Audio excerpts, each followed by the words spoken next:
Okay, folks, today I'd like to talk a little bit about the upper acoustic transducer. It turns out that in my videos to date, I haven't really demonstrated its capabilities, and I've written a short little program to do just that. Before we get into details, let me explain how I went about it.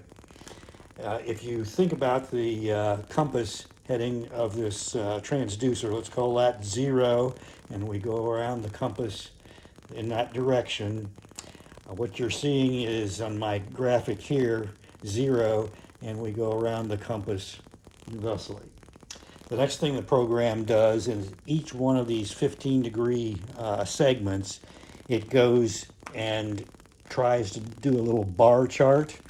If in that particular segment there is no blockage within 48 inches of the sensor, you'll get nothing. If it's between 48 and 24 inches, you'll get a single bar there.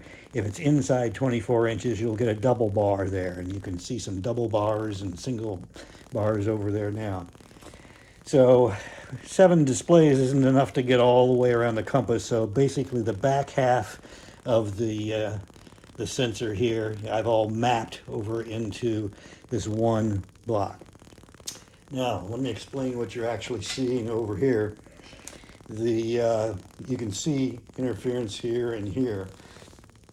If we look at the compass again, if this is 0, 0 is right here, and there's nothing in front of the robot this way.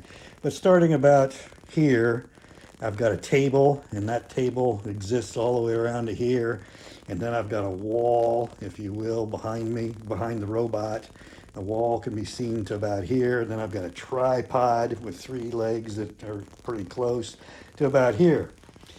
So if this to the left is this direction, these bars are due to the table. And over here, I've got a tripod and a wall. So I am expecting to see interference in both ends of this display. But I think that's enough that we can actually make a demonstration of what's going on here.